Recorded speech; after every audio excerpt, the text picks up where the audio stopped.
अस्सलामुअलैकुम। आज का टॉपिक है valence shell electron pair repulsion theory, VSEPR theory. इसमें हम किसी भी मॉलिक्यूल का शेप आइडेंटिफाई करते हैं।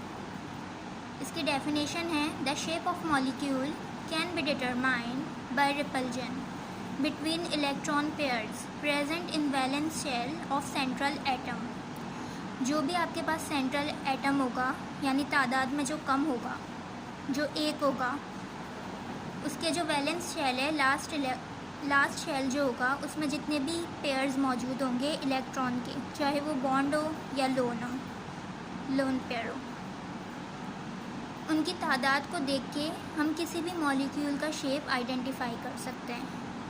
क्या डेफिनेशन है? जो भी सेंट्रल एटम है, उसके वैलेंस शेल में जितने भी इलेक्ट्रॉन पेयर्स हैं, उनकी तादाद को काउंट करके हम किसी भी मॉलिक्यूल का शेप बता सकते हैं। दो तरह के इलेक्ट्रॉन पेयर्स होते हैं सेंट्रल एटम के अराउंड। एक बॉन्ड पेयर होते हैं, लोन पेयर होते हैं। लोन पेयर और लोन पेयर के दरमियान जो रिपल्जन है वो सबसे ज़्यादा होगी, उसके बाद लोन पेयर और बॉन्ड पेयर के दरमियान होगी, और उसके बाद बॉन्ड पेयर और बॉन्ड पेयर में सबसे कम रिपल्जन होगी। रिपल्जन तीनों में होंगी, लेकिन बॉन्ड पेयर में सबसे कम होगी, फिर उससे थोड़ी ज़्यादा बॉन्ड पेयर और लोन पेयर में होगी, और फिर उससे ज़्यादा लोन पेयर और लोन पेयर के दरमियान होगी। और जब हम किसी भी मॉलिक्यूल का शेप बता रहे हो, आइडेंटिफाई कर रहे हो, तो उसमें हम पाई बॉन्ड को इग्नोर कर देंगे। पाई बॉन्ड को देखेंगे नहीं, सिर्फ सिग्मा बॉन्ड को देखते हुए हम शेप बताएंगे। ये आपको आगे एग्जाम्पल से सारे पॉइंट्स क्लियर हो जाएंगे। ओके, तो पहला है ये AB4, ये जनरल फार्मूला है, इसके एग्जाम्पल्स है आगे। AB4 देखें, ये इसमें इन दोनों में तादाद में कम A है, तो A हमारे पास हो गया सेंट्रल एटम, और B सेंट्रल एटम के अराउंड बॉन्ड पेयर हो गए। सेंट्रल एटम A, इसके अराउंड ये बॉन्ड पेयर हो गए। तो यही लिखा है हमने कि बॉन्ड पेयर इसमें 4 है, लोन पेयर इसमें कोई भी नहीं है। अभी आगे आएंगे लोन पेयर वाले। तो लोन पेयर 0 हो गया। इसका एंगल 109.5 डिग्री है। शेप इसका टेट्राहेड्रल है क्योंकि 4 बॉन्ड पेयर है। हाइब्रिडाइजेशन जो हम इसकी लिखेंगे वो बॉन्ड और लोन पेयर को देख के लिखेंगे।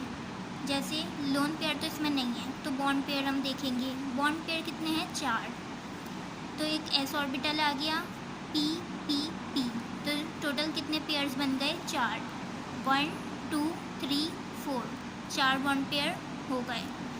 फिर इनको टोटल काउंट करके लिख दिया s और p 3। इस तरह हम हाइब्रिडाइजेशन निकाल सकते हैं। ये इसका जनरल शेप हो गया। कोई भी एग्जाम्पल हो, इस तरह आप सेंट्रल एटम बीच में डालें, उसके बॉन्ड पेयर रखें, शेप आ जाएगा। CH4 CCl4 BF4 और इस तरह बाकी। ये मैंने CH4 का स्ट्रक्चर बनाया है। ये टेट्राहेड्रल शेप है, इसमें कोई लोन पेयर नहीं है, 4 बॉन्ड पेयर है। That's it.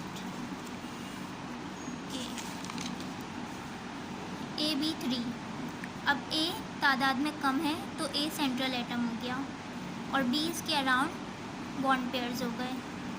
इसमें बॉन्ड पेयर 3 है, लोन पेयर इसमें कोई भी नहीं है। एंगल इसका 120 डिग्री होगा। शेप ट्राइगोनल प्लेनर इस तरह का शेप होता है। हाइब्रिडाइजेशन इसमें लोन पेयर तो है नहीं, बॉन्ड पेयर है 3, तो उसको देख के लिखेंगे। एक S हो गया, P 2 P हो गए, तो टोटल 3 बॉन्ड पेयर हो गए, तो इनको सम करके लिख देंगे, तो ये sp2 हो गया। ये इसकी एग्जांपल्स है BF3 C2H4 BH3। इसको आप इस तरह बना सकते हैं। मैंने BF3 का बना के दिखाया है, BF3। उसके बाद AB2, 2 बॉन्ड पेयर। ये सेंट्रल एटम हो गया, ये इसके अराउंड 2 बॉन्ड पेयर हो गए। इसमें लोन पेयर कोई भी मौजूद नहीं है। एंगल इसका 180 डिग्री होगा। शेप बिल्कुल लीनियर है इसका।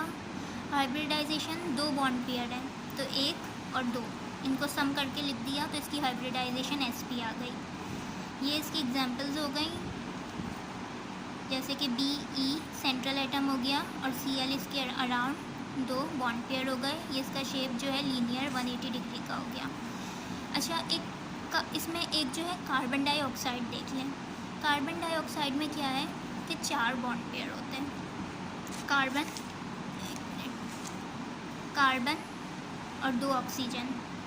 कार्बन सेंट्रल एटम है, इस पर कोई लोन पेयर नहीं होता, इसकी वैलेंसीज फुल है।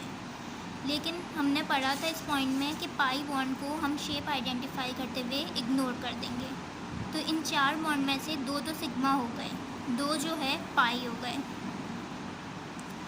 गए। तो इसको हम इग्नोर कर देंगे। तो अब इसका शेप कैसा हो गया, इस तरह का। इस वजह से ये लीनियर शेप में काउंट होता है।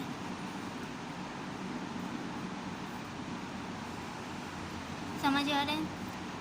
पाई बॉन्ड को हम निगलेक्ट कर देंगे तो सिर्फ सिग्मा बॉन्ड को काउंट करेंगे। तो इस लिहाज से इसके 2 बॉन्ड पेयर हो गए और कोई लोन पेयर नहीं है, इसलिए ये लीनियर शेप में आता है।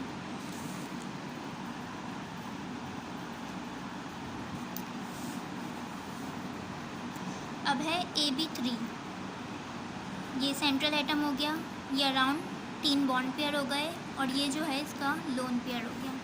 बॉन्ड पेयर कितने हैं, 3, लोन पेयर 1 हो गया। इसका एंगल 107 होगा। जिसमें टोटल 4 बॉन्ड पेयर होते हैं उसमें एंगल जो है 109 डिग्री होता है।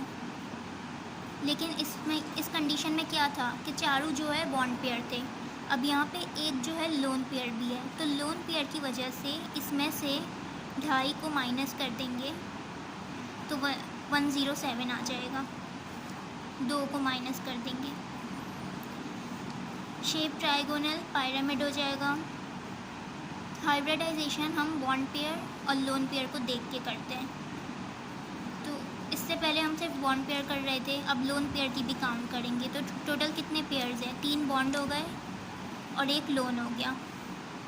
तो 1 S हो गया, 3 P के 3 होते हैं, 2 3 4 पेयर्स आ गए जिनमें से 3 बॉन्ड है और 1 लोन है। इसको सम कर देंगे तो इसकी हाइब्रिडाइजेशन भी sp3 बन जाएगी। sp3 और टेट्राहेड्रल की थी जिसका एंगल 109 था, लेकिन उसमें चारों बॉन्ड पेयर थे। इसमें एक लोन पेयर भी है, इसमें एक लोन पेयर मौजूद है, इसलिए इसका एंगल 109 से 107 हो जाएगा। इसका ये जनरल शेप है। ये 3 बॉन्ड पेयर हो गए, 1 लोन पेयर हो गया। जैसे कि अमोनिया में पता है हमें नाइट्रोजन पे 1 लोन पेयर होता है और 3 इसके बॉन्ड पेयर होते हैं। समझ आ गया? 3 बॉन्ड पेयर है, 1 लोन पेयर है। एंगल इसका 109 से 107 इसलिए हो गया क्योंकि इसमें 1 लोन पेयर भी मौजूद है। हाइब्रिडाइजेशन इसकी sp3 रहेगी। बॉन्ड पेयर और लोन पेयर को काउंट करके हमने इसकी हाइब्रिडाइजेशन